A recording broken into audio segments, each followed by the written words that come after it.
আপনাকে আবার যুক্ত করা হয়েছে, বলুন ভাইয়া। জি ভাইয়া, কোন টপিকে যেন ছিলাম? এখন কি মানে ইকোটা কমছে আগে থেকে? হ্যাঁ, এখন ইকো নেই, বলতে পারেন ভাইয়া। আপনি আপনি যা আমাদের কাছে জানতে চাচ্ছিলেন যে ইসলামের কোনো ভালো বিষয় আছে কিনা, এর পরিবর্তিতে ধরেন আমি কারো কাছে অনেস্ট ডিসকাশন করার আগে আমি দেখতে চাই যে তার মধ্যে অনেস্টিটা অ্যাকচুয়ালি আছে কিনা। এই জন্য আমি তো আপনাকে জিজ্ঞেস করেছিলাম ইসলামের কি কোনো খারাপ বিষয় আছে কিনা। আমি আপনাকে জিজ্ঞেস করেছিলাম যে বাংলাদেশের রাস্তাঘাটে যে বলা হয় যে নাস্তিকদেরকে, সরি, সাতিমা রাসূলদেরকে বা যারা রাসূলের কটূক্তি করে তাদেরকে হত্যা করা হবে, এই বিষয় সম্পর্কে আপনি অবগত আছেন কিনা? আপনি বললেন আপনি জানেন না, এই বিষয়টা সম্পর্কে অবগত নেই। আমি আপনাকে জিজ্ঞেস করেছিলাম যে শুধুমাত্র মুসলিমরা জান্নাতে যাবে, এই বিষয়টা সম্পর্কে আপনি অবগত আছেন কিনা? আপনি বলছেন হ্যাঁ, ইসলাম এই জিনিসটা সম্পর্কে আপনি অবগত আছেন। তো যদি শুধু মুসলিমরাই জান্নাতে যায়, তাহলে আমি যে জিনিসটা জানতে চাচ্ছি যে আল্লাহর কাছে কি ভালো কাজ মন্দ কাজ এই জিনিসটা ম্যাটার করতেছে, নাকি আপনার আল্লাহর কাছে ম্যাটার করতেছে যে তার উপরে কারা কারা অন্ধবিশ্বাস করলো আর কারা কারা অন্ধবিশ্বাস করলো না, কোনটা আল্লাহর কাছে ম্যাটার করতেছে? এক্ষেত্রে তো আল্লাহর কাছে সবচেয়ে বেশি ম্যাটার করতেছে ইমানটাই, মানে আল্লাহর প্রতি বিশ্বাসটাই ম্যাটার করতেছে, যেটা মানে নিউট্রাল দৃষ্টিতে আমার কাছে মনে হইতেছে। তাহলে আপনার আল্লাহ যদি এমন ক্যারেক্টার হয় যে মানুষকে বানাইছে শুধুমাত্র তার পুরো অন্ধবিশ্বাস করতেছে কি করতেছে না, এটা কি একটা ভালো জিনিস হলো না খারাপ জিনিস হলো?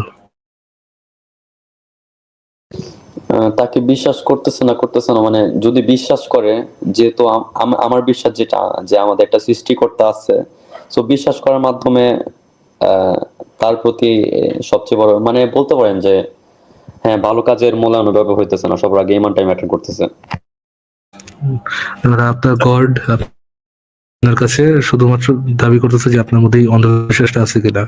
যদি আপনি গড হইতেন, তাহলে কি আপনি এরকম কোন সিস্টেম রাখতেন যে আপনার উপর কারা কারা অন্ধবিশ্বাস করলো তারাই জান্নাতে যাবে, নাকি যারা যারা ভালো কাজ করলো, যারা রিগার্ডলেস তাদের বিশ্বাস, তারা মানুষের জন্য ভালো কাজ করলো না খারাপ কাজ করলো, তারা নিজেরা ভালো থাকলো না খারাপ থাকলো, তারা সৎ কাজ করলো না অসৎ কাজ করলো, এটার উপর আপনি জান্নাত বা জাহান্নাম দিতেন, কোনটা দিতেন?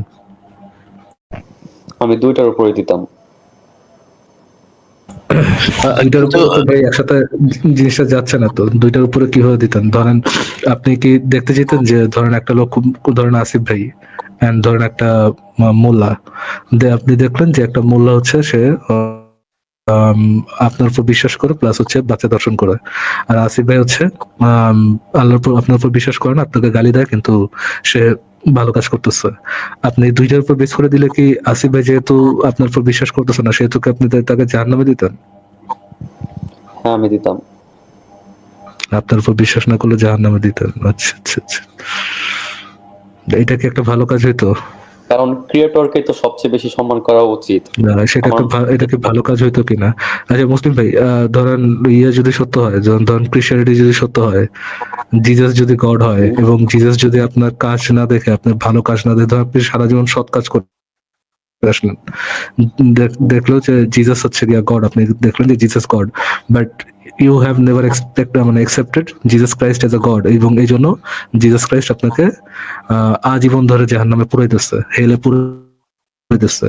আপনি কি এই জিনিসটাকে ভালো কাজ, ভালো হিসাবে একসেপ্ট করতেন, সঠিক হিসাবে একসেপ্ট করতেন, নাকি বলতেন যে আমি তো অ্যাটলিস্ট ভালো কাজ করছি, আমাকে এই জন্য জান্নাতে দেওয়া উচিত, কোনটা নিতেন? এটা তো আসলে আমি বলতাম যে আমি তো জিজাস গড নাকি গড না সেই সম্পর্কে তো আমি মানে কোনো ইনফরমেশনই পাই নাই, বা আমার পারিবারিক শিক্ষা বা আমার সমাজ থেকে শিক্ষা ওই বিষয়ে তো আমি কোনো কিছু জানতে পারি নাই। So there is no way that আমি তার সম্পর্কে জানবো বা বিশ্বাস করবো। ওকে, আপনি তাহলে কি So এটা একসেপ্ট করতেন? এটাই আমার প্রথম বক্তব্য হতো। ও আচ্ছা, তো মানে আপনি ওইটাকে একসেপ্ট করতেন আর কি, জিসাস যে আপনাকে জাহান্নামে দিতেছে ওইটা আপনি একসেপ্ট করতেন না, রিজেক্ট করতেন দেখে তো এই কথাটাই বললেন, রাইট? হ্যাঁ, কিন্তু আল্লাহ আপনার আপনার মানে আপনার ভাই আপনি টেন্ডেন্সির কি বাইরে নাস্তিক? গিয়া আপনি কি আল্লাহ, নাস্তিক ফরাজ একটু অর্ণব শেষ ভাই? শেষ করে, হ্যাঁ আমি অফকোর্স নাস্তিক। আচ্ছা আচ্ছা। আল্লাহ আপনার, বাট আপনি যে স্ট্যান্ডার্ডটা রাখতেছেন বা আপনি যে জিনিসের সাথে এগ্রিড হইতেছেন না, কিন্তু ঠিক আপনি যদি গড হন, আপনি আবার এটা শুনবেন না, আবার আপনার গড আল্লাহও এটা শুনবে না। মানে আপনি যেটাকে অনৈতিক মনে করতেছেন সেটাই আপনার আল্লাহ এবং আপনি করে বসে আছেন। এখন এখন ফাজিল যেটা বিষয়টা বলতে ভাই। চাই সেটা, হ্যাঁ হ্যাঁ, এখন শুনেন। এখন আমি যেটা বলতে চাই যে আমার যে আসলে ক্রিয়েটর আছে, তাকে আমি সবার আপনি আগে কি ভিন্ন রেসপেক্ট করব। আপনি কি ভিন্ন তো ভিন্ন একটু টপিকে যাচ্ছেন? প্লিজ একটু বলে নেই, আমি ওই টপিক রিলেটেডই আমি একটু বলে নিই। এখন আমি যদি গড হইতাম, আমি যদি সবাইকে জানানোর ব্যবস্থা দিতাম যে রিয়েল গডকে, যদি এটা জানানোর ব্যবস্থা করে দিতাম, যদি ভালো মন্দের জ্ঞান দিতাম, তারপর যদি আমাকে বিশ্বাস না করতো, তাহলে আমি জিসাস ক্রাইস্ট কি তাকে আপনাকে জানাতে একই কথা পারতাম না। বলতে পারে? জি, জিসাস ক্রাইস্ট কি আপনাকে একই কথা বলতে পারে? জিসাস ক্রাইস্ট, কোন আপনি একই যেটা কথা? বলতেছেন, জিসাস ক্রাইস্ট কি আপনাকে একই কথা আপনি যে কথাগুলো হ্যাঁ, বলতে বললেন পারে। মাত্র, জিসাস ক্রাইস্ট কি একই কথা আপনাকে বলতে পারে? আচ্ছা, হ্যাঁ, বলার বলতে পরে পারে। তো আপনাকে মানে এই কথা বলে এই একই কথা বলে তো আপনাকে জাহান্নামে দিতে পারে, তাই না? যে আমি দিতে প্রমাণ পারে। দিয়েছি, আমি আমার বই দিয়েছি, এবং আপনাকে জাহান্নামে দিতে পারে, বাট আপনি কি তাহলে সেটা একসেপ্ট করতেন তখন? আর জিসাস ক্রাইস্টকে তো মানে বিশ্বাস করার কোনো মানে আপনি ওয়ে যখন আসে না। একসেপ্ট করতেন, আপনি কি তখন বিশ্বাস করতেন, অ্যাজ এ গড বিশ্বাস করতেন? মানে না, আপনি কি তাকে আমি মেনে বিশ্বাস নিতেন যে করতাম। ওকে আপনাকে আপনাকে জাহান্নামে দেওয়াটা ঠিক, জিসাস ক্রাইস্টের মতবাদ অনুযায়ী আপনাকে জাহান্নামে দেওয়া ঠিক, এটা মেনে নিতেন? না, মেনে নিতাম না। আর সে তো গড হওয়ার কোনো আহ, চান্স আসে না মানে এমনিতেও। আপনি যে রিজনিং গুলো দিচ্ছেন, জিসাস ক্রাইস্ট এই একই রিজনিং দিলেও আপনি এটা মানতেন না। Sorry, sorry.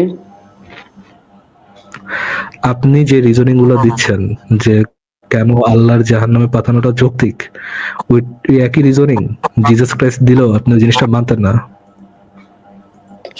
সে একই রিজনিনে আমি তো মানে থাকতাম না, জানাম। আমি বললাম না আপনাকে যে যদি একজন মানুষ জেনে বুঝাও যদি আমাকে বিশ্বাস না করে, if I were A god, তাহলে আমি তাকে এই যে জাহান্নামে দিতাম।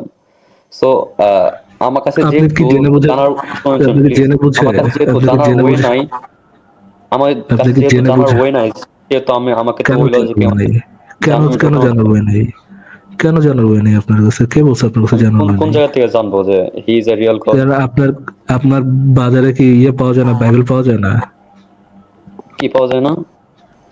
বাইবেল পাওয়া যায় না? ভাই, বাইবেল অনলাইন তো নাই সে আপনার গড কাছে? না।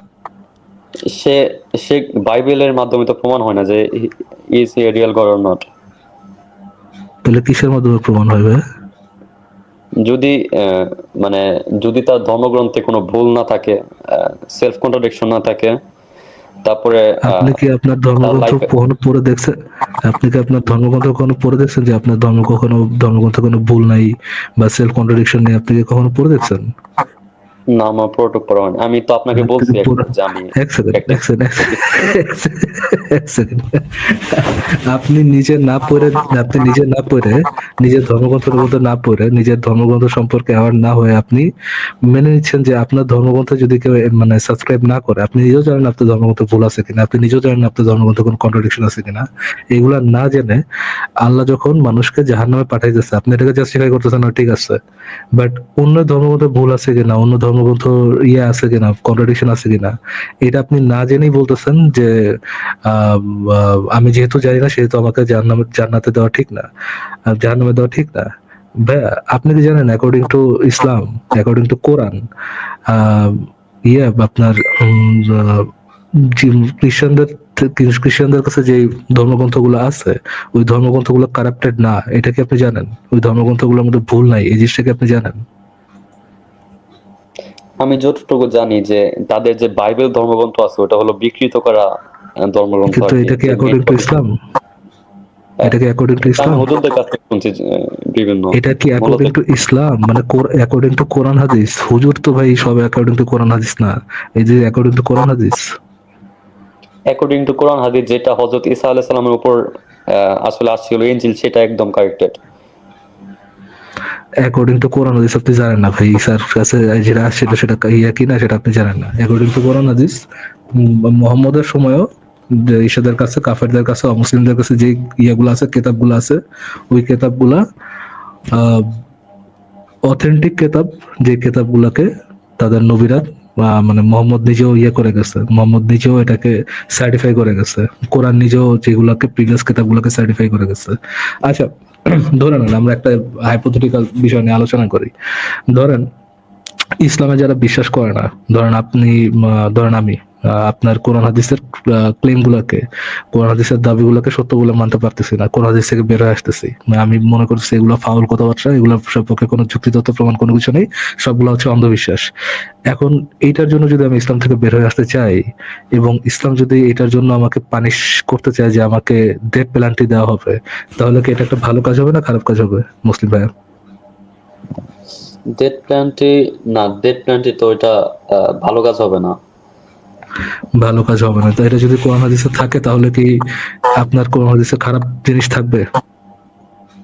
কোরআন হাদিসে যদি থাকে তাহলে কনটেক্সট আসলে আছে এটার পিছনে, বাট যদি আপনি নিউট্রাল দৃষ্টিতে দেখেন তাহলে স্বাভাবিক দৃষ্টিতে মনে হইতেছে যে না, ভালো হবে না, যেহেতু জিনিসগুলো আমি নতুন জানতেছি। মানে একদম মানে পড়ালেখা ছাড়া আমার যতটুকু আপনার মুখ থেকে শুনতেছি, আমার মনে হইতেছে যে না, যেটা ভালো হবে আচ্ছা, না। যদি যদি এটার কোনো জাস্টিফাইড কনটেক্সট না থাকে, একটু মিউট রাখতেছি আপনাকে, যদি এটার কোনো জাস্টিফাইড কনটেক্সট না থাকে যে কেউ ধর্ম থেকে বের হয়ে গেলে তাকে হত্যা করতে হবে, এরকম কোনো জাস্টিফাইড কনটেক্সট না থাকে, তাহলে কি কোরআনে যদি যদি আপনি তো বললেন তাহলে যেটা খারাপ জিনিস হবে, এটা যদি খারাপ জিনিস হয় তাহলে কি আপনি বলবেন যে আল্লাহ থেকে খারাপ জিনিস আসছে, নাকি আপনি বলবেন এটা আল্লাহ থেকেই আসেনি? আমি বলবো যে না, আল্লাহ থেকে আসেনি। আল্লাহ থেকে আসে নাই।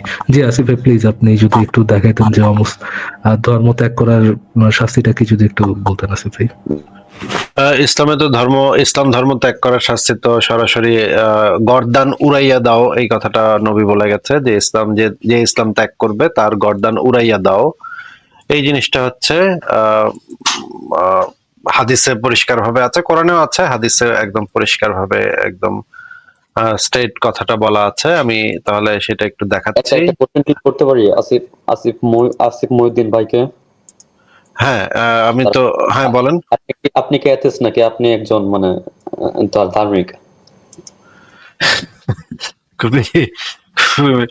ভাই এটার উত্তর পরে দিচ্ছি, হ্যাঁ পরে দিচ্ছি।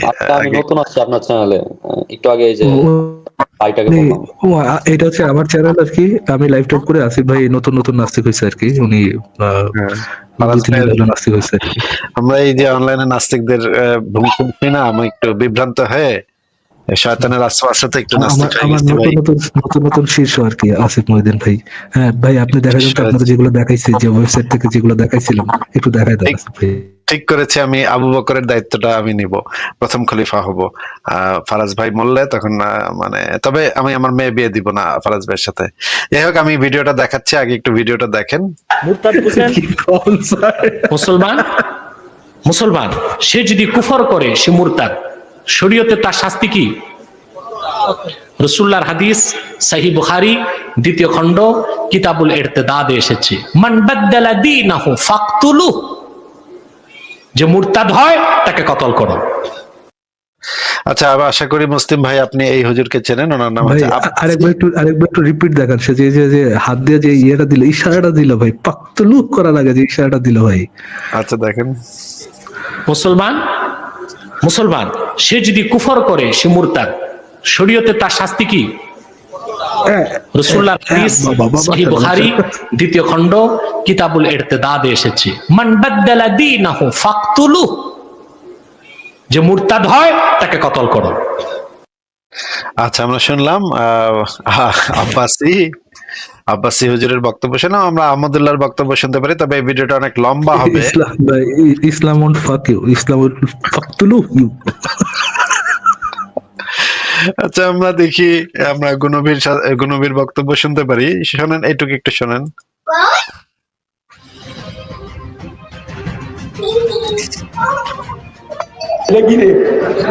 হ্যাঁ, এখানে একটা বই আছে, ওটার ভিতরে লিখছে কাজী নজরুলের কিশোর জীবন শেখাইবেন, ওটার ভিতরে লিখছে কাজী নজরুল। আচ্ছা, এটা অনেক বড় ভিডিও, আমি সামনে চলে যাই, আপনি দেখে নিয়েন বিষয়টাই হবে, ঠিক কিনা? সাধারণ মুসলমান আল্লাহ রসুল নিজে পাঠাইছেন, ওই যে গাভীর না আসলে বললেন যে পাঠায় নাই, কথা বল না কেন? আজকে আমাদেরকে শোনায় ইসলামে মানুষ হত্যা ইসলাম সমর্থন করে না, মানুষ হত্যাকারী জান্নাতে যাবে না। শব্দটা কত সুন্দর না রে? শুনতে সুন্দর লাগে না? ইসলামে মানুষ হত্যাকে সমর্থন করে না, মানুষ হত্যাকারী জান্নাতে যাবে না। ওই মুসলমান, এটাকে যদি এই অবস্থায় মেনে নেন, এডিট না করেন, কারেকশন না করেন, ভুল সংশোধন না করেন, উলামায়ে হক্কানি রব্বানির পক্ষ থেকে যদি এর প্রতিবাদ না করা হয়, আগামী 40 বছর পরে, 30 বছর পরে পৃষ্ঠা উল্টায় গিয়ে বলবে এই মানুষ হত্যাটা তোমাদের নবী মুহাম্মদ সাল্লাল্লাহু আলাইহি ওয়াসাল্লাম। এটা আল্লাহ রাসূল করেন না, মানুষ হত্যা। কথা বলেন একদম। বদর যুদ্ধ হয় নাই, উহুদ যুদ্ধ হয় নাই, তরবারি যুদ্ধ হয় নাই, 27টা যুদ্ধে আল্লাহ রাসূল নিজে অংশগ্রহণ করছেন। অগণিত জিহাদে সাহাবায়ে কেরামকে পাঠিয়ে শত শত কাফের মুশরিককে জাহান্নামে পাঠিয়ে দিয়েছেন, দেখি না? আচ্ছা, এটা তো গেল। আমরা একটু দেখি যে কোরআনে যেটা বলা আছে। কোরআনে হচ্ছে গিয়ে সূরা নিসার 89 নম্বর আয়াতে যেটা বলা আছে, এটা আপনি পড়ে নিয়েন। আমরা হাদিসে সরাসরি চলে যাই, যেখানে একদম স্পষ্ট ভাবে বলা আছে, কোনো মানে লুকোছাপা ছাড়া। এটা হচ্ছে মুয়াত্তা মালিকের হাদিস গ্রন্থ। আপনি মুসলিম ভাই, আপনি একটু হাদিসটা একটু পড়ে শোনাবেন আমাদেরকে? জি অবশ্যই। কোনটুক মানে পড়টুক নাকি জাস্ট আন্ডারলাইন করা যেগুলো ওই আছে? যে জায়েদ ইবনে আসলাম থেকে শুরু করেন। জায়েদ ইবনে আসলাম রাদিয়াল্লাহু তাআলা আনহু হতে বর্ণিত, রাসূলুল্লাহ সাল্লাল্লাহু আলাইহি সাল্লাম বলিয়াছেন, যে ব্যক্তি নিজ দিন বা ধর্মকে পরিবর্তন করে তাহার গর্দান উড়াইয়া দাও। মালিক রাদিয়াল্লাহু তাআলা আনহু বলেন যে, আমার নিকট রাসূলুল্লাহ সাল্লাল্লাহু আলাইহি সাল্লামের কথা, যে দিন পরিবর্তন করিয়া ফেলে তাহার গর্দান উড়াইয়া দাও, এর অর্থ এই যে কোন মুসলমান ইসলাম ধর্ম ছাড়িয়া দেয় ও ধর্মত্যাগী বা এই ধরনের কিছু হইয়া যায়, তবে তাহাদের উপর মুসলমানগণ বিজয়ী হইলে তাহাদেরকে কতল করিয়া দেওয়ার হুকুম। ওকে, তাদেরকে তওবা করারও সময় দেওয়া হইবে না, কারণ তাহাদের তওবার কোনো মূল্য নাই, যেহেতু তাহাদের অন্তরে কুফরি অঙ্কুরিত হয়ে গিয়েছে, ফলে তাহারা প্রকাশ্যে ইসলাম প্রকাশ করিবে এবং অন্তরে কুফরি করিতে থাকিবে। আর যে ব্যক্তি কোনো কারণে ইসলাম হইতে বাহির হইয়া যায়, তবে তাহাকে তওবা করাইবে। আচ্ছা, আর যদি তওবা করিতে অস্বীকার করে, তবে হত্যা করিয়া দিবে। জি ভাইয়া। আচ্ছা, এটা হচ্ছে মুয়াত্তা মালিকের হাদিস। এটা বুখারী শরীফেও আছে। বুখারী শরীফে একই কথা বলা আছে। এটা হচ্ছে বুখারী শরীফের হাদিস। এই যে দেখেন, লাস্টে বলা আছে, আপন দিন পরিত্যাগকারী মুসলিম জামায়াত থেকে বিচ্ছিন্ন ব্যক্তি, এই ব্যক্তিদেরকে হত্যা করতে হবে। এছাড়া এদের বাকিদেরকে হত্যা করা বৈধ নাই। এটা হচ্ছে বুখারী শরীফের হাদিস। আপনি যদি চান তাহলে অন্য অন্য হাদিসগুলো বের করে দেখাতে পারি। তাহলে আমার এই হাদিসগুলো দেখাইলাম এই কারণে যে ইসলাম ধর্ম ত্যাগ করলে, যে কোনো অবস্থায় ইসলাম ধর্ম ত্যাগ করলে তাকে মেরে ফেলতে হবে। এটাই হচ্ছে ইসলামের বিধান, ইসলামের আইন, ইসলামী শরিয়া আইন। আপনাকে আমার জিজ্ঞাসা হচ্ছে যে আমার কাছে যদি ইসলামটা সত্য বলে মনে না হয়, আমি একটা মুসলিম পরিবারে জন্মাইছিলাম, আমার কাছে ইসলামটা সত্য বলে মনে হচ্ছে না, আমি কোরআন হাদিস পড়ে দেখছি, আমার কাছে মনে হয়েছে ইসলামটা একটা মিথ্যা ধর্ম, একটা জঙ্গিবাদী ধর্ম, একটা বর্বর ধর্ম, আমি এই ধর্মটা ত্যাগ করলাম। এই বিষয়ে কি আমার এই অধিকারটা কি থাকা উচিত? একজন মানুষের কি এই অধিকারটা থাকা উচিত যে সে কোনটা বিশ্বাস করবে আর কোনটা বিশ্বাস করবে না, সেটা সে নিজে সিদ্ধান্ত নিবে? আমাকে এই জন্য কোনো ধরনের ভয় ভীতি দেখানো, আক্রমণের হুমকি দেয়া বা ধরনের মানে আমার কল্লা ফালায় দেওয়ার হুমকি দেয়া, এই ধরনের হুমকি ধামকি গুলা যদি থাকে, তাহলে তো সেটা জোর জবরদস্তি হয়ে গেল। তাহলে তো সেটা আমার বিশ্বাসের অধিকারের উপরে জবরদস্তি হয়ে গেল। আমাকে যদি কেউ ভয় দেখায়, আমাকে যদি কেউ বলে যে তোমার মেরা ফেলবো, তুমি যদি এই ধর্মটা ছাড়ো তাহলে মেরা ফেলবো, এই রকমের যদি একটা আতঙ্ক আমার সমাজে থাকে, তাহলে তো আমি যখন ছাইরা দিব ধর্মটা, তখন তো আমার ভয় লাগবে যে আমি যদি এই ধর্মটা ছাড়ি, তাহলে তো কোনো একটা কেউ এসে আমার কল্লাটা উড়াই দিয়ে যাবে। এই যে এই আতঙ্কটা যদি আমার ভিতরে থাকে, তাহলে তো আমি স্বাধীনভাবে ধর্মটা ত্যাগ করতে পারবো না। এই স্বাধীনভাবে যদি আমি কোনো একটা ধর্ম ত্যাগ করতে বা গ্রহণ করতে না পারি, তাহলে কি আমার বিশ্বাসের স্বাধীনতা থাকলো? না ভাই, এখানে মানে কোনো বিশ্বাসের স্বাধীনতা থাকলো না। তার মানে ইসলাম আমাকে বিশ্বাসের স্বাধীনতা দেয় না, বা ইসলাম আমার বিশ্বাসের স্বাধীনতা হরণ করে নাকি? হ্যাঁ, ঠিক তাই। মানে এই ক্ষেত্রে ঠিক তাই। আপনি কি মনে করেন যে একজন মানুষের বিশ্বাসের স্বাধীনতা থাকা উচিত নাকি উচিত না? এই মডার্ন জগতে এসে তো মানে থাকাটা উচিতই। কিন্তু এরকমই ইসলাম কি আসলে মূল্য ইসলাম কি থাকা। বলে যে মডার্ন জগতে ইসলাম মানে মানুষের স্বাধীনতা থাকবে, নাকি ইসলাম বলে কিয়ামত পর্যন্ত এটা প্রযোজ্য হবে ইসলামের আইন? না, এটা ওই যে সেই 1500 বছর আগে যেমন ছিল এটা কিয়ামতের আগে পর্যন্ত একই রকম থাকবে।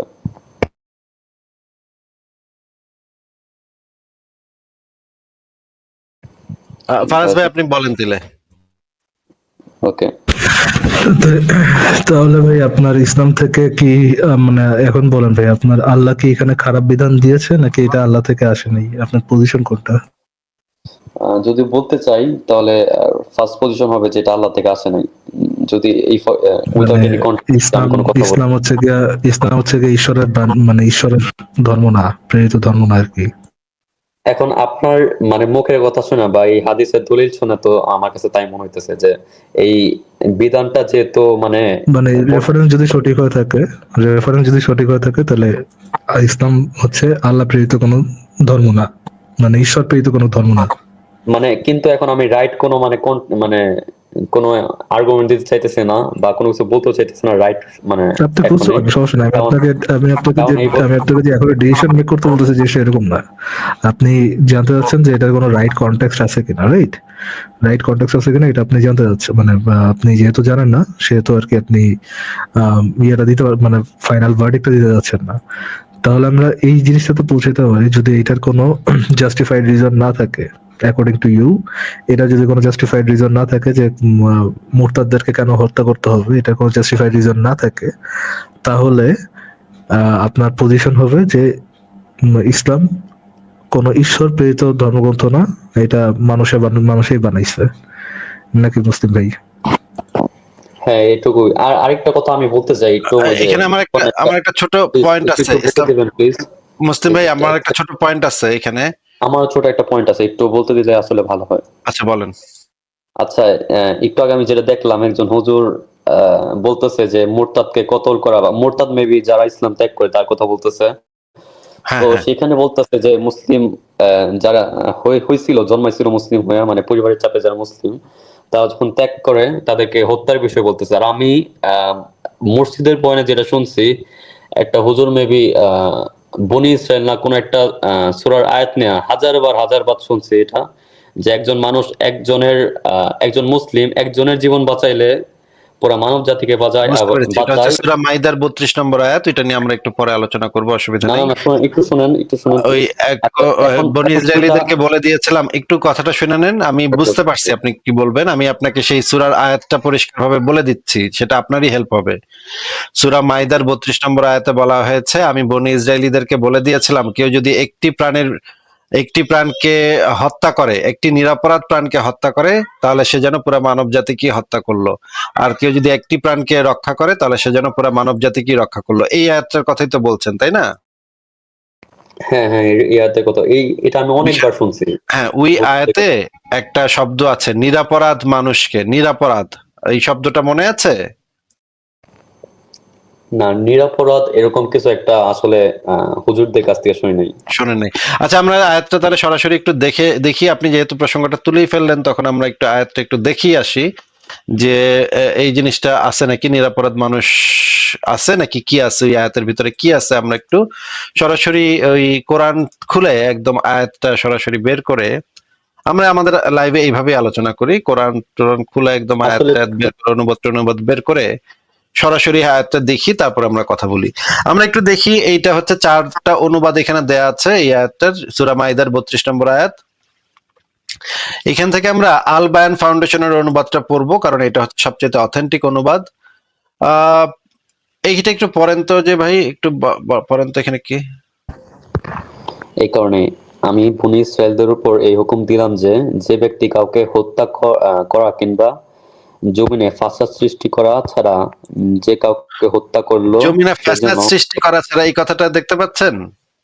হ্যাঁ হ্যাঁ জমিনে ফাসাদ সৃষ্টি করা ছাড়া, এই কথাটা আছে এখানে। দেখি আমরা যে ব্যক্তি কোন ব্যক্তিকে হত্যা করে, এই যে দেখেন, ফিতনা ফাসাদ বিস্তার ব্যতীত, এখানে একটা কন্ডিশন দেয়া আছে, ভূপৃষ্ঠে ফিতনা ফাসাদ সৃষ্টি ব্যতীত, তাই না?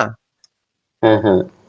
আচ্ছা, আরেকটা অনুবাদ পড়ি যে নরহত্যা জমিনে ধ্বংসযোগ্য কাজ করার কারণ ছাড়া কেউ কোনো ব্যক্তিকে হত্যা করলে।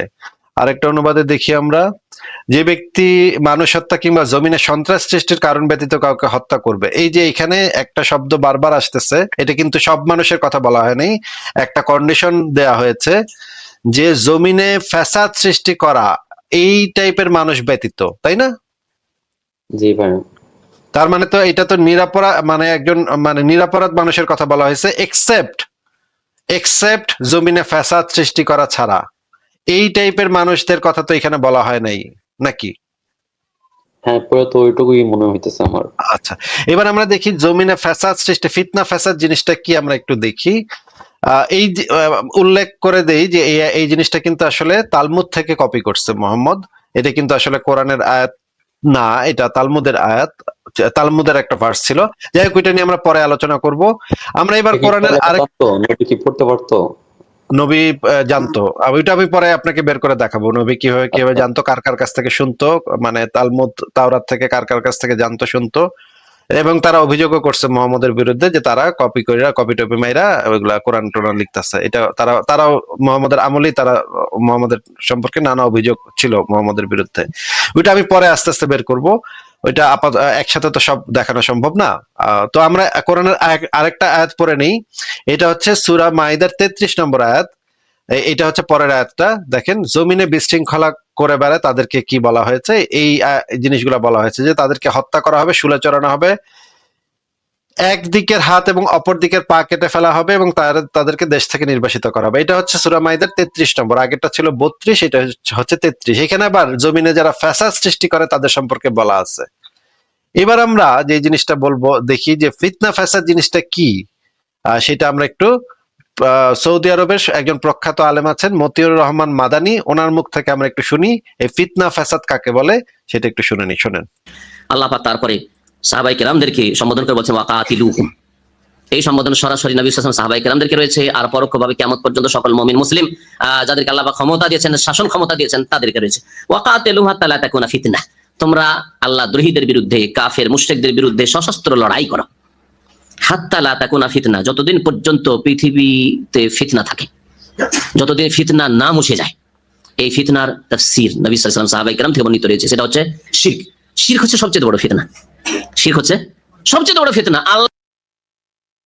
আচ্ছা, শিরক হইতেছে সবচেয়ে বড় ফিতনা, এই কথাটা কি শুনতে পেয়েছেন আপনি? জি ভাইয়া। আচ্ছা, আমরা জানলাম যে শিরক হচ্ছে সবচেয়ে বড় ফিতনা। এটা কোরআনের ভিতরে বলা আছে যে কোরআনের হচ্ছে গিয়ে বহু সূরাতে এই জিনিসটা বলা আছে। সূরা লুকমানের 13 নম্বর আয়াত এবং সূরা নিসার 48 নম্বর আয়াতে বলা হচ্ছে শিরক হচ্ছে সবচেয়ে বড় ফিতনা, শিরকের থেকে বড় ফিতনা আর কিছু হইতে পারে না।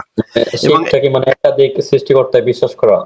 একাধিক, হ্যাঁ, একাধিক শরীক করা, মানে আপনি যদি মূর্তি পূজা করেন বা শরীক করেন তাহলে সেটা হচ্ছে শিরক। সেটা হচ্ছে সবচেয়ে বড় ফিতনা। এখন দেখেন, এখানে যে জিনিসটা বলা হয়েছে যে আল্লাহর সাথে শরীক করাটা হচ্ছে সবচেয়ে মহাপাপ, সব আল্লাহর দৃষ্টিতে সবচেয়ে বড় পাপ, সবচেয়ে বড় ফিতনা ফাসাদ। এখন আমরা একটা তাফসীর গ্রন্থ থেকে পড়ি যে এই যে শিরককারী বলতে আসলে শিরককারী জিনিসটা কি, এটা হচ্ছে তাফসীরে মাঝারি থেকে আমি আপনাকে দেখাচ্ছি। এটা একটা কোরআনের সূরার তাফসীর, এখানে বলা হয়েছে, নিচে দেখেন, নিচে পরিষ্কারভাবে লেখা আছে ফিতনা অর্থ বিশৃঙ্খলা, আর পৃথিবীতে সবচেয়ে বড় বিশৃঙ্খলা হচ্ছে শিরক। আলোচ্য বাক্যে ফিতনা অপসারিত না হওয়া পর্যন্ত যুদ্ধ করার নির্দেশ দেওয়া হয়েছে। এই কথার অর্থ মুশরিকরা যতক্ষণ পর্যন্ত শিরক পরিত্যাগ না করবে অথবা মুসলিমদের একচ্ছত্র কর্তৃত্ব মেনে নিয়ে তাদের বিরুদ্ধে সংগ্রাম করতে হবে। তার মানে আমরা জানতে পারলাম শিরক হচ্ছে সবচেয়ে বড় ফিতনা, তাই না? হ্যাঁ হ্যাঁ। এখন আবার আমরা ওই আয়াতে ফেরত যাই, একটু আবার আয়াতটা পড়ি। এইখানে যে জমিনে যে ফিতনা ফাসাদের কথা বলা হয়েছে, এই ফিতনা ফাসাদ এই শব্দটার মানে আমরা জানলাম শিরক হচ্ছে ফিতনার অন্তর্ভুক্ত, তাই না? হ্যাঁ হ্যাঁ। সবচেয়ে বড় ফিতনা। তাহলে এইখানে যে ব্যক্তি কাউকে হত্যা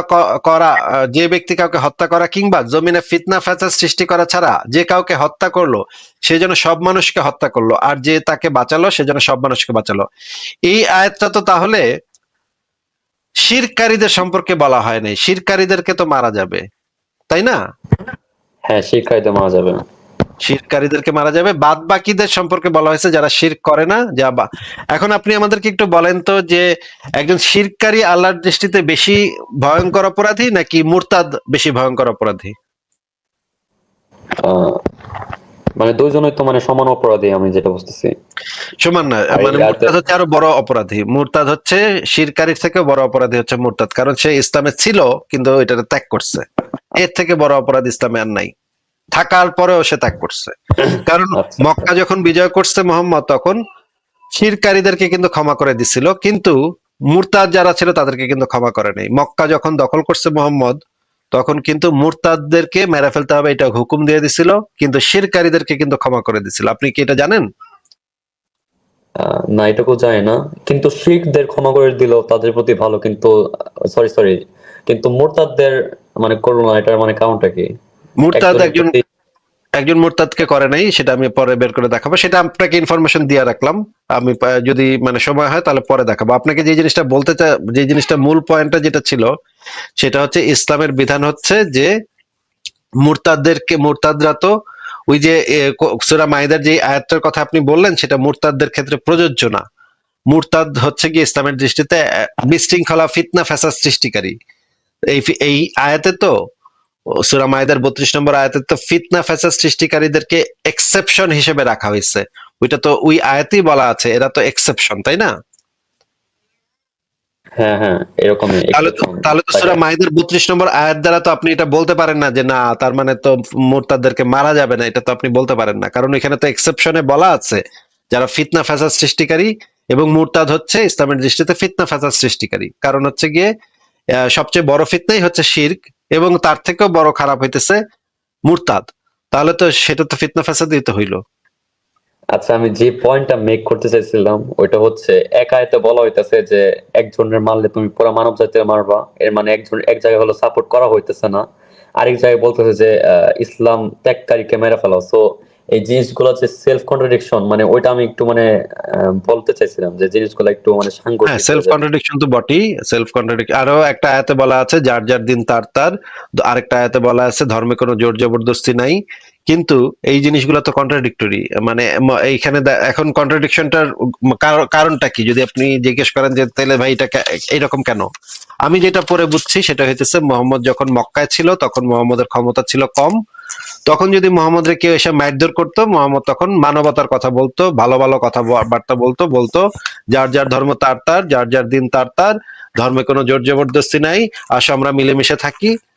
কিন্তু যখন মোহাম্মদ মদিনাতে গেল, মদিনাতে যাওয়ার পর যখন সে সঙ্গী সাথী জোগাড় করতে পারলো এবং অস্ত্রশস্ত্র মানে জোগাড় করতে পারলো, এবং বাণিজ্য কাফেলা লুটপাট করে বেশ কিছু টাকা পয়সা সে ইনকাম করলো, অস্ত্রশস্ত্র কিনতে পারলো, তখন মোহাম্মদের কাছে নাজিল হইল সূরা তাওবার 5 নম্বর আয়াত, মুশরিকদেরকে যেখানেই পাও হত্যা করো, কিতাল করতে হবে, মুশরিকদেরকে যেখানেই পাও জবাই করো, হত্যা করো, তাদের জন্য ওত পেতে বসে থাকো, জোড়ায় জোড়ায় তাদের কাটো, তাদেরকে তাদের মা বেটিকে গনিমতের মাল বানায় নিয়ে আসো, তাদের মা বেটিকে গনিমতের মাল বানায় নিয়ে এসে তোমরা তাদের সাথে সঙ্গম করতে পারো। এই আয়াতগুলো নাজিল হইলো তখন যখন হচ্ছে গিয়ে মোহাম্মদের কাছে ক্ষমতা আসছে। কিন্তু মোহাম্মদ যখন ক্ষমতাহীন ছিল, মক্কাতে ছিল, তায়েফে যখন একবার ঘুরতে গেছিল, তায়েফে মানে ইসলাম প্রচার করার জন্য একবার ঘুরতে গেছিল, তায়েফে বিভিন্ন লোকজন তারে পাথর মাইরা তারে খুবই অপমান করছে, মানে থাপ্পড় থপ্পড় মারছে, পাথর মারছে, খুবই মানে পাথর পাথর ছিল। খুবই বেইজ্জত করছে আর কি, সবাই হাসাহাসি করছে, পাথর মারছে। তখন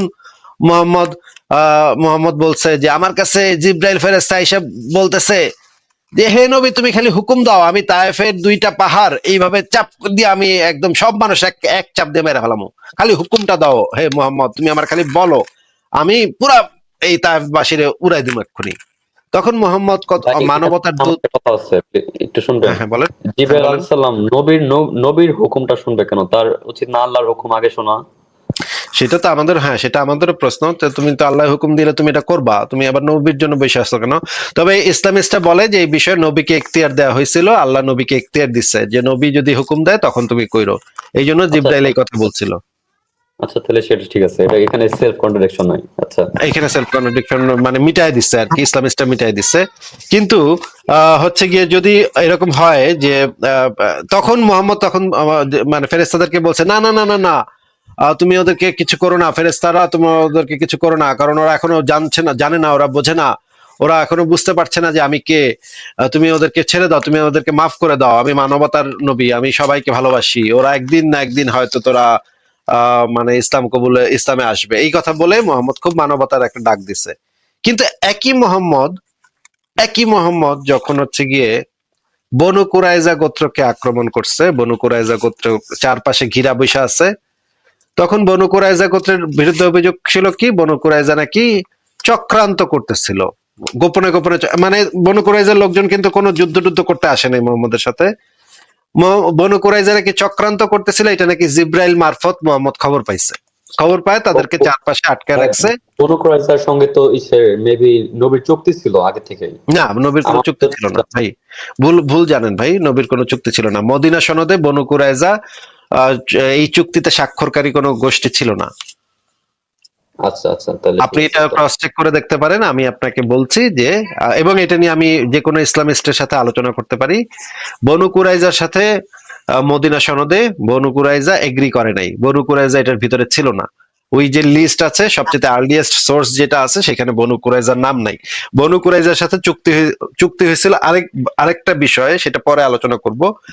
আপনাকে যেটা বলতেছি আপাতত সেটা হচ্ছে যে বনু কুরাইজা গোত্র কিন্তু একজন মোহাম্মদকে একটাও লাথি মারে নাই, একটাও গুতা মারে নাই, ওরা নাকি খালি চক্রান্ত করতেছিল। এই জন্য পুরা গোত্রের 900 মানুষকে একদিনে মোহাম্মদ জবাই করে ফেলছে এবং একসাথে জবাই করতে করতে তাদেরকে একটা বড় গর্ত খুঁড়া তাদের কল্লা কাটছে এবং তাদের মানে মাথা এবং বডি একসাথে ফেলছে। তারা যে চক্রান্ত করছিল এটা কি কোনো প্রুফ আছে বা এরকম কোনো মানে সোর্স আছে? এটার তারা কোনো আসলে মানে বাস্তব কোনো প্রমাণ নাই। প্রমাণটা ইসলামিস্টরা যেটা দেয়, জিব্রাইল নাকি মোহাম্মদকে এসে বলছিল যে বনু কুরাইজা চক্রান্ত করতেছে, যাও ওদের গিয়ে আক্রমণ করো, তখন মোহাম্মদ আক্রমণ করছে। আচ্ছা, মানে সোর্সটা হলো জিব্রাইল আলাইহিস সালাম। সোর্সটা ছিল জিব্রাইল, হ্যাঁ। আচ্ছা, তো মানে যতটুকু বুঝলাম আমি, মানে প্রথমে যে নবীজি যেটা বলছে যে মাফ করে দাও, ক্ষমা করে দাও, এটা অবশ্যই আমি সাপোর্ট করি। আমার যা ধারণা আপনিও সেটা সাপোর্ট করবেন অবশ্যই। কিন্তু পরে যেটা করছে আপনার কাছ থেকে শুনলাম, এখন ওইটা নিয়ে আমি এতটা পড়াশোনা করিনি, বাট আপনার মুখে যেটা শুনলাম আমি যে 800 মানুষকে মারলো, ওইটা মানে একটু মানে অন্যরকম লাগতেছে আর কি। যদি দোষ থাকে অবশ্যই এটা মানা উচিত, যদি দোষ থাকে সবার। কিন্তু সবার কিভাবে দোষ থাকে ভাই? একটা গোত্রের সব পুরুষের মানুষের কিভাবে দোষ থাকে এবং তাদেরকে কিভাবে জবাই করা হয়েছিল সেটা কি একটু শুনবেন? যে তাদেরকে প্যান্ট খুলে লিঙ্গ চেক করা হয়েছিল, লিঙ্গের গোড়ায় বাল গজাইছে কিনা এটা চেক করে করে জবাই করছে। যে যাদের বাল গজাইছে তাদেরকে জবাই করছে, যাদের বাল গজায় নেই তাদেরকে দাস হিসেবে বিক্রি করে দেওয়া হয়েছে। ভাই এটার মধ্যে তো আমি মানে খারাপ কিছু দেখতেছি না আর কি। কারণ আমি একটু পয়েন্টটা মেক করি, মানে যাদের গোপন অঙ্গে আসলে চুলটা গজায় তারা আসলে প্রাপ্তবয়স্ক হিসাবে মানে গণ্য হয়। সো শাস্তিটা মানে যারা পূর্ণবয়স্ক বা প্রাপ্তবয়স্ক তাদেরকে দেওয়া হয়েছে, মানে ওই দৃষ্টিভঙ্গিতে আমার যেটা মনে হইতেছে। কিন্তু প্রাপ্তবয়স্কতার সাথে অপরাধের সম্পর্কটা কি? এখন মানে অপরাধ কি সবাই করছিল নাকি স্পেসিফিক 2-4 জনই করছিল? শাস্তি সবাই পেয়ে গেছে। একটা গোত্রের সবাই অপরাধ করে কিভাবে? না, আমি জাস্ট জানতে চাইছি আপনার কাছ থেকে। না, আমি তো এটা এই জিনিসই তো আমি বুঝতেছি না ভাই, এই জিনিসই তো আমার মাথায় ঢোকে না যে একটা গোত্রের সবাই, মনে করেন আপনি বাঙালি, আপনি একটা আকাম করছেন, আমি যদি বলি এখন বাংলাদেশে একটা অ্যাটম বোমা মাইরা পুরো বাঙালি জাতি মানে উড়ায় দাও, বা বাংলাদেশের 100 জন মনে করেন আকাম করছে, বা বাংলাদেশের 1 লাখ মানুষই ধরেন আকাম করছে, আমাদেরকে তো আইডেন্টিফাই করতে হবে আগে যে কে আকাম করছে কে আকাম করে নাই, কে খারাপ কাজ করছে কে খারাপ কাজ করে নাই, এইটা তো আগে আইডেন্টিফাই করতে হবে। এবং এইটা আইডেন্টিফাই করার জন্য আপনার আত্মপক্ষ সমর্থনের সম্পূর্ণ সুযোগ তো সেখানে থাকতে হবে সেই বিচার প্রক্রিয়ায়, নাকি ভাই? হ্যাঁ ভাই, আর আরেকটা মানে কিন্তু এই বিচারে তো কোনো আত্মপক্ষ সমর্থনের সুযোগই ছিল না। এখানে তো বনু কুরাইজা ইহুদি গোত্রটা তাদেরকে তো একটা সামগ্রিক শাস্তি দিচ্ছে। এটাকে বলা হয় কালেকটিভ পানিশমেন্ট। মানে হচ্ছে গিয়ে একটা গোত্রের কিছু মানুষের কোনো কাজের জন্য যখন আপনি পুরা গোত্রকে শাস্তি দিবেন, সেটাকে মানে জাতিসংঘের যে মানবাধিকার সনদ সেই সনদ অনুসারে বলা হয় কালেকটিভ পানিশমেন্ট, মানে সামগ্রিক শাস্তি। সামগ্রিক শাস্তি তো সর্বক্ষেত্রে অন্যায়, এটাই বুঝতেছি। আর আরেকটা যে কোশ্চেনটা ছিল যে যাদেরকে দাসী যদি বানানো হয়েছে তারা তারা কি কোনো বই টই লেখছিল পরে যে এই বিষয়ে? না, এটা ইসলামের গ্রন্থেই লেখা আছে, তাদেরকে দাসী বানায় বিক্রি করা হয়েছে, বাজারে নিয়ে বিক্রি করা হয়েছে বা প্রথমে। দাসী, সো দাসীর কাছ থেকে জানা যাইতো একটু, মানে ইনফরমেশন বেশি জানা যাইতো যে আসলে হয়েছিলটা কি, ইনফরমেশন ভাই একটু একটা বেশি জানা দাসী যেত না? তো, দাসীর যে সামাজিক স্ট্যাটাস, তার তো আসলে বই টই লেখা যাবে, সে আবার পরে গিয়া এটা তো আসলে একজন দাসী। ভাই বাংলাদেশে অনেক মানুষ, অনেক মেয়ে সৌদি আরবে গিয়া ধর্ষণের শিকার হয়, সৌদি আরবে কাজ করতে যায়, সেখানে গিয়া ধর্ষণের শিকার হয়। তারা তো ভাই বই টই লেখে না আইসা দেশে, কারণ তারা এমনিতেই সমাজের অত্যন্ত নিম্ন ইসের, নিম্ন অর্থনীতির মানুষ। তারা হয়তো পড়ালেখাও করে নাই, তারা সৌদি আরবে গিয়া ধর্ষণের শিকার হয়ে ফেরত আসে, তারা যে বই লিখবে দেশে আইসা একটা, এইটা তো ভাই একটা, এবং বর্তমান সময়ে এটা সম্ভব না। এই আপনি যদি 1450 বছর আগে আশা করেন যে যারা দাসী হয়ে বিক্রি হয়েছিল তারা বই লেখা যাবে, এটা তো ভাই একটা উদ্ভট দাবি হবে। দাবি দাবি তো করতেছি না, জানতে চাইছিলাম আর কি। আচ্ছা, এরকম এখন তো এখন এরকম এখন এরকম কি তো আমার হওয়া কোশ্চেন, সম্ভব না, যৌক্তিক ভাবে সম্ভব না ভাই। এখন কি আমার কোশ্চেন গুলোর অ্যান্সার গুলো পাবো? মানে কিন্তু আমি ইসলামের আপনি ভিতরেই, সবকিছু, হ্যাঁ ইসলামের ভিতরে এই জিনিস আছে। আচ্ছা, আপনাকে যেটা বলতেছিলাম অনেক দূর চলে গেছে। আমি একটা প্রশ্ন আপনাকে করতে চাচ্ছিলাম আগে থেকেই, ওই যে ফারাজ ভাইয়ের সাথে যখন কথা বলছিলেন। মুসলিম ভাই, আপনি একটু আমাদেরকে বলেন তো, যে মনে করেন আপনি একটা মেয়ের সাথে আপনার প্রেম ভালোবাসা ছিল বা বৈবাহিক সম্পর্ক ছিল, সেখান থেকে একটা বাচ্চা জন্ম হয়েছে, আপনি কোনো কারণে বিদেশে চলে গেছিলেন, তখন ওই মেয়েটা আরেকটা বিয়ে করছে, আরেকটা বিয়ে করে আরেকজনের সাথে সংসার শুরু করে দিচ্ছে। আপনি অনেক বছর পরে ফেরত এসে দেখলেন যে আপনার যে বাচ্চাটা, সেই বাচ্চাটা ওই লোকটাকে বাপ ডাকতেছে, যে লোকটাকে আপনার ওয়াইফ বিয়ে করছে সেই লোকটাকে বাপ ডাকতেছে। এরকম দেখলেন, আপনাকে বাবা বলতেছে না, কারণ আপনাকে তো চেনেও না সে। আপনাকে বললো, এই তুমি কে, ধুর। আপনি তখন তাকে গিয়ে বললেন আমি তোমার আসল বাবা, সে তখন বিশ্বাস করলো না। আপনার কাছে কোনো প্রমাণও নাই, প্রুফ নাই। এখন আপনাকে তো এই বাচ্চাটা বাবা বলে ডাকতেছে না, আরেকটা হুম। লোককে বাবা বলে ডাকতেছে। এই কারণে কি আপনি কামনা করবেন যে আপনার যে সন্তানটা, সেই সন্তানটাকে আপনি একটা ওভেনের ভিতরে ঢুকাইয়া তারে গ্রিল করবেন, তারে এমন ভাবে পোড়াইবেন চামড়াগুলা, পুড়তে পুড়তে পুড়তে মাথা টকবক করে গলতে গলতে গলতে গলতে বাইরে, এরকম একটা মানে ফাটাফাটি, মানে ক্যারাপ টাইপের একটা শাস্তি, যে শাস্তি মানে হলিউডের সিনেমাতে মাঝে মাঝে দেখা যায়, সিনেমাতে দেখা যায়, চোখ বাইর করে ফেলে গুতা দিয়া, হার্ট বাইর করে হাতে ধরায় দেয়, এরকমের একটা শাস্তি আপনি আপনার ছেলেকে দিবেন, এটা কি আপনি কল্পনা করতে পারেন? এখানে তো মানে শাস্তি দেওয়ার মতো আমার ছেলেকে কিছু নাই আসলে। মানে তার তো এখানে কোনো দোষ নাই যে সে কার ছেলে না ছেলে, সে ছোটকাল থেকে যেটা দেখে আসছে, যেটা দেখে বড় হয়েছে, তাকে তো মানে সে বিলিভ করতেছে। সো আমার কাছে যেহেতু প্রুভ নাই, তাকে শাস্তি দেওয়ার আমার কোনো রাইট নাই। এবং আপনি কি কামনা করবেন, যে আপনার ছেলেটা কি মইরা যাক, নাকি যে হালায় আমার বাপ ডাকে না, মইরা যাক ও, আমি অভিশাপ দিতেছি মইরা যাক, এটা চাইবেন নাকি? ন, ওর ওর মারার কি আছে এখানে? ওর তো মানে শাস্তি পাওয়ার কোনো এখানে আমি কিছু দেখতেছি না, বা অভিশাপ পাওয়ার কিছু দেখতেছি না। আপনার বাপ না ডাকলে আপনার কি যায় আসে? আপনার বাপ ডাকলেই বা কি যায় আসে নাকি ভাই?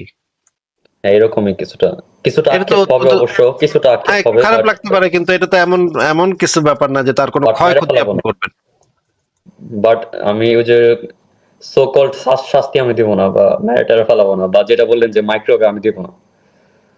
আচ্ছা, আপনি তো এখন আপনি আমাদেরকে একটু বলেন তো, আল্লাহ পাককে মনে করেন আমি বিশ্বাস করি না, আল্লাহ পাক তো সমস্ত করুণা মহাবিশ্বে ছড়াই দিছে, সেটা হইতেছে আল্লাহ পাকের করুণার থেকে 100 ভাগের 1 ভাগ, আর 99 ভাগ করুণা আল্লাহ নিজের কাছে রাখছে, তাই না ভাই?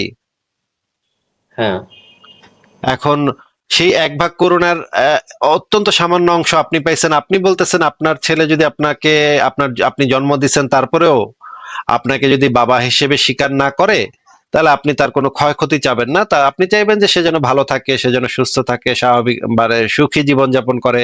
না হয় আপনারে বাপ ডাকি নাই, আমিও ভাই এটা করবো, আমার ছেলে যদি এরকম করে কখনো, আমিও চাইবো আমার ছেলে যেন ভালো থাকে, আমার ছেলে বা মেয়ে সুখী থাকে, সুখী জীবন যাপন করে, এটা দেখলে আমার ভালো লাগবে, এটা দেখলে আমি আনন্দিত হব যে আমার ছেলে বা আমার সন্তান ভালো আছে।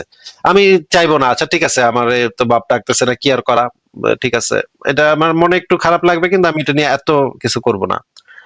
তো আমি যেটা করব, আল্লাহ কি ভাই সেটা করতেছে যে আল্লাহকে মনে করেন আমি সৃষ্টিকর্তা মানতেছি না, তাহলে আল্লাহ কেন এত চেতে যাচ্ছে যে আমাকে নাকি অনন্তকাল জাহান্নামের আগুনে গ্রিল করবে, পুরাবে, কুমিরে এসে কামড়াবে, আমার মগজ নাকি টপ টপ করে গলতে গলতে কান দিয়া বায়ে পড়বে ভাই, আমার চামড়া নাকি একবার তুলবো আবার গলাইবো, গইলা যাবে, আবার তুলবো আবার লবণ মাখবো, মরিচের গুঁড়া দিব, এমন শাস্তি দিব, এটা আবার অনন্তকাল, এটা কোনোদিন শেষ হওয়ার না। অনন্তকাল আমি সেই ভয়ঙ্কর আগুনে পুড়তে থাকবো, পুড়তেই থাকবো, পুড়তেই থাকবো, চিলাইতে থাকবো, চিলাইতে থাকবো, চিলাইতে থাকবো, জাস্ট বিকজ আমি তারে আমার সৃষ্টিকর্তা হিসেবে স্বীকৃতি দেই নাই। এইটুকুর কারণে সে আমার এইটা করব নাকি ভাই? এটা কি আপনার কাছে মনে হচ্ছে যে এটা করুণাময় একটা অবস্থা আল্লাহর? আসলে আমি যেটা বলতে চাইতেছি ওটা হচ্ছে এই ক্ষেত্রে আমাকে যে সৃষ্টি করছে তাকে অস্বীকার করা হইতেছে, আর আমার ছেলে যেটা করছে তার বাবাকে, তার মায়ের প্রথম হাজবেন্ডকে অস্বীকার করছে, যে আসলে তাকে সৃষ্টি করে নাই। সো দুইটা জিনিসটা আলাদা না ভাইয়া? আলাদা তো অবশ্যই, কিন্তু আমি যেটা আপনার কাছ থেকে জানতে চাচ্ছি যে আপনার ক্ষমতা অনুসারে আপনার যতটুকু আছে ততটুকুই তো আপনি করবেন, আপনি তো আর আপনার ক্ষমতার বাইরে কিছু করবেন না, তাই না? না, ক্ষমতার বাইরে কেন করবো? আপনার আপনার করুণা দেখানোর মানে জায়গাটাও তো আপনার ক্ষমতার ভিতরে সীমাবদ্ধ, তাই না? হ্যাঁ, না, যেহেতু এই দুইটা তো জিনিস আলাদা, সো দুইটা জিনিসকে মানে রিলেট করতে আমি কোনো মানে যুক্তি দেখতেছি না আমি। আমি তো রিলেট করতেছি, আমি দেখতে চাচ্ছি যে আপনার করুণা বেশি নাকি আল্লাহর করুণা বেশি। আমি তো রিলেট করতেছি, এইভাবে বলতেছি না যে এই দুইটা একই জিনিস, সেটা তো আমি বলতেছি না, প্রত্যেকটা জিনিসই ভিন্ন। কিন্তু আমরা যখন উদাহরণগুলা আনি, উদাহরণগুলা এইভাবে আমরা কম্পেয়ারটা করি যে এই জিনিসটা, কোন একটা জিনিস এখানে সিমিলার, একটা জিনিস এখানে সিমিলার, সেটা হইতেছে, সেই সিমিলার জিনিসটা হইতেছে আপনি জন্মদাতা, আপনাকে সে স্বীকার করে নাই, সে আরেকজনকে জন্মদাতা হিসেবে বা পিতা হিসেবে স্বীকৃতি দিছে। এই জিনিসটা আপনি কিভাবে অ্যাকসেপ্ট করতেছেন? আর আল্লাহ আমাকে সৃষ্টি করছে, আমি আল্লাহকে সৃষ্টিকর্তা হিসেবে স্বীকৃতি দেই নাই, আল্লাহ এই জিনিসটাকে কিভাবে অ্যাকসেপ্ট করতেছে? এইটা কি করুণার সাথে অ্যাকসেপ্ট করতেছে, দয়ার সাথে অ্যাকসেপ্ট করতেছে? আচ্ছা যাক না, ও করুক না, ও তো আমারই সৃষ্টি, ও তো আমারই, আমি তো ওরা সৃষ্টি করছি, ও না হয় অন্য আরেকজনের পূজা করতেছে, তাতে আমার কি এমন অসুবিধা? করুক, যাও, ভালো থাকলে আমার, ও সুখী থাকলে আমার ভালো লাগবো। আল্লাহ তো এটা করতেছে না। আল্লাহ তো কইতেছে তুই আমারে ভালার পর তোরা আমি বানাইলাম, তুই আমারে মানবি না, মানে কত বড় সাহস তোর, আমি অনন্তকাল আগুনে পোড়ামু। ভাই একটা কি রেফারেন্স দিতে পারবেন যে আল্লাহ বলছে যে হালাল পো বা এরকম কোন ওয়ার্ড ইউজ করছে? কি আবার বলেন? আপনি কি এমন কোন একটা রেফারেন্স দিতে পারবেন বা দলিল দিতে পারবেন যে আল্লাহ তাআলা বলছে যে হালাল পো বা এরকম কোন ওয়ার্ড হালাল ইউজ পেটে তো করছে? আমরা কথা বলতেছি সেটার সাথে, বা আমরা তো একটু বলিনি মানে তো। ফর্মালি কথা বলা ট্রাই করেন প্লিজ। না, ফরমালিটির কথা বলা ট্রাই করতে পারি না ভাই। আমাদের আলোচনার ভিতরে অনেক কিছু আসবে, অনেক কিছু যাবে, সে অনেক সময় আমরা কথাবার্তা বলবো, অনেক একটা আলোচনার সময় অনেক ধরনের শব্দ ব্যবহার আপনার কাছে এই আলোচনার মধ্যে আসিফ ভাই যতগুলো কথা বললো এর মধ্যে কনসার্নিং বিষয় এটা যে আল্লাহ হালাল পো বলছে কি হালাল পো বলে নাই। তাই কনসার্নিং না, আমি জাস্ট মানে আস্ক করলাম। আমি তো আপনি প্রথম থেকে দেখতেছেন যে আমি নিউট্রাল মাইন্ডসেটে কথা বলা ট্রাই করতেছি, সো ওই না, জিনিসটা আপনি কোন মাইন্ডসেট নিয়ে কথা বলতেছেন? আপনি তো এটা বুঝতেছেন যে এটা একটা এক্সপ্রেশন, এই কোরআন হাদিসে যে হালাল পো লিখবে না, এই জিনিসটা স্বাভাবিক।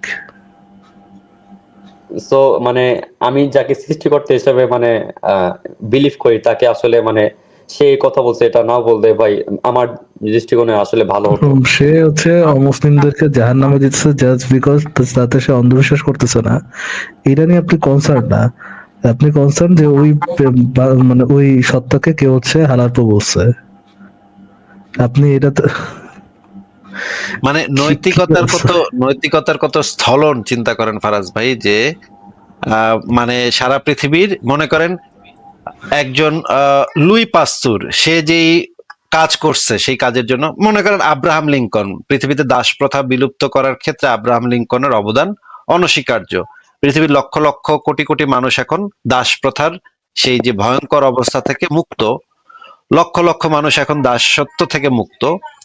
এই আব্রাহাম লিঙ্কনের মতো একজন মানুষ, সে যাবে জাহান্নামে অনন্তকাল পূর্বে, এইটা নিয়ে এইখানে আমাদের মুসলিম ভাইটা কোনো ধরনের কোনো নৈতিক দেখতে পাইতেছে না, প্রবলেম দেখতে পাইতেছে না।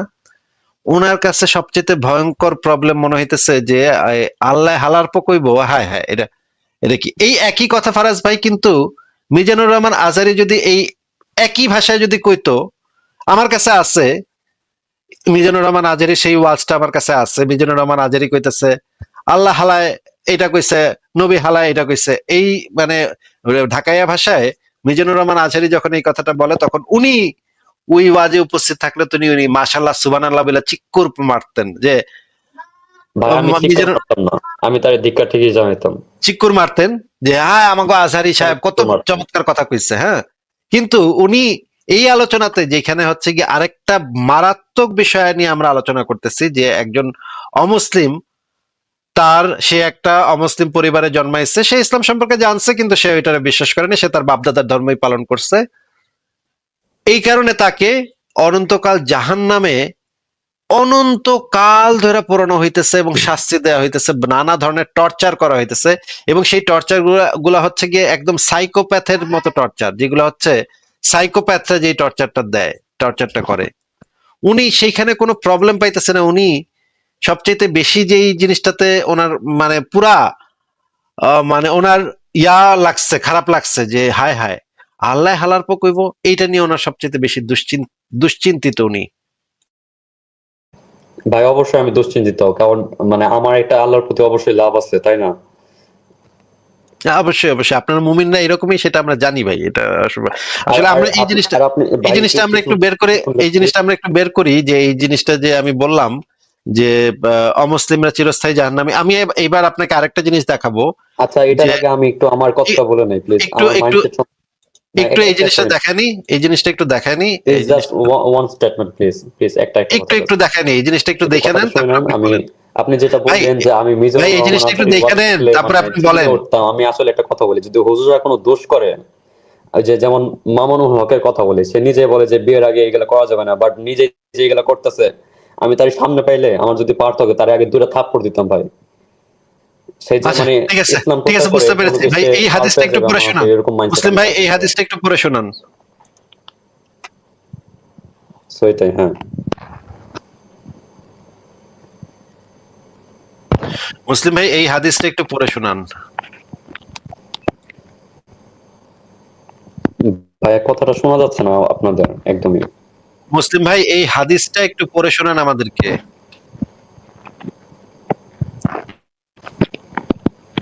ভাইয়া মুসলিম ভাই, এই হাদিসটা একটু আমাদেরকে পড়ে শোনান। ফারাজ ভাই, আমার কথা কি শোনা যায়? 100% আছে ভাই, 100% শোনা যাচ্ছে। কিন্তু উনি কেন এই আমার কথা শুনতে পাচ্ছেন না বুঝতে পারতেছি না। ইয়া ভাই, আপনি কি শুনতে পাচ্ছেন আমার কথা? মুসলিম ভাই, আচ্ছা মুসলিম ভাই আরেকটা ডিভাইস দিয়ে মুসলিম ভাই কি আমার আচ্ছা, মুসলিম ভাই আপনি কি শুনতে পাচ্ছেন? সরি, আমার ইন্টারনেট কানেকশনটা একটু মানে পড়ছিল। আচ্ছা আচ্ছা, সরি এইখানে একটা হাদিস দিয়েছি, আপনি হাদিসটা একটু পড়েন। মিনজাব ইবনু হারিস আত তামিমিউ সুদা রাদিয়াল্লাহু তাআলা আপনি থেকে বর্ণনা করেন যে রাসূলুল্লাহ সাল্লাল্লাহু আলাইহি সাল্লাম বলেছেন, যার অন্তরে সরিষার দানা পরিমাণ ঈমান থাকবে সে জাহান্নামে প্রবেশ করবে না, আর যে ব্যক্তির অন্তরে এক সরিষার দানা পরিমাণ অহমিকা থাকবে সেও জান্নাতে প্রবেশ করবে না। আচ্ছা, হ্যাঁ, এখানে আমরা দেখলাম যে এক সরিষা দানা পরিমাণ ঈমান থাকলে সে জাহান্নামে প্রবেশ করবে না। আচ্ছা, এখানে আমরা আরেকটা হাদিস পড়ি, সুনান তিরমিজি শরীফ। বলছে হলো, যে ব্যক্তি আল্লাহ তাআলার সাথে কিছু শরীক না করে মারা যাবে সে জান্নাতে প্রবেশ করবে। আমি প্রশ্ন করলাম, সে যদি ব্যভিচার করে থাকে, সে যদি চুরি করে থাকে, তিনি বললেন হ্যাঁ, তবু সে জান্নাতে যাবে। আচ্ছা মুসলিম ভাই, একটু বলেন তো আমাদেরকে, এখানে যেটা বলা আছে একটা লোক যদি এটা সম্পর্কে, এই যে হাদিসের সঙ্গে আমি একমত না। হাদিসের সাথে আপনি একমত ভাই? হাদিসের বিষয়ে তো আপনি একমত কি একমত না, সেই মতামতের আপনার মতামতের উপরে তা ভাই হাদিস নির্ভর করে না। আনফরচুনেটলি আপনি কি মতামত দিচ্ছেন না দিচ্ছেন সেটা, সেখানে তো হাদিসের কিছু যায় আসে না ভাই। এটা হচ্ছে ইসলামের একটা সহিহ হাদিস। এই হাদিস তো আপনার মতামতের ভিত্তিতে চলবে না ভাই।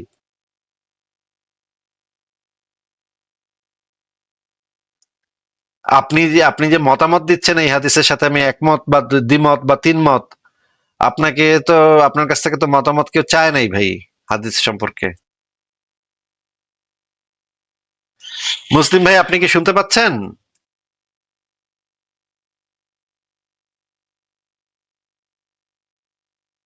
আজিজ ভাই মন করুন, ইস্যু আবার নেটওয়ার্কের সমস্যা হয়েছে ওনার। আচ্ছা, আমি তো আরো কিছু জিনিস ছিল, উনি তো মনে হচ্ছে যে গেছে ওনার নেটওয়ার্ক আর কি। ফারাজ ভাই, তাহলে আমি আজকে বিদায় নেই, আপনি শেষ করে দিয়েন তাহলে। ফারাজ ভাই, আপনি মিউট করে আচ্ছা, ফেললেন। উনি আসছে আবার আছে ভাই। থাক তাহলে ফারাজ ভাই, আপনিই কথা বলেন, আমি তো দেখাইলাম উনি ওনার নেটওয়ার্ক এরকম করলে তো আর কথা বলে মজা নেই। ঠিক আছে আসিফ ভাই, Good ভালো night. থাকেন তাহলে। And it was a nice live back then, আমি যেটা শুনলাম আর কি।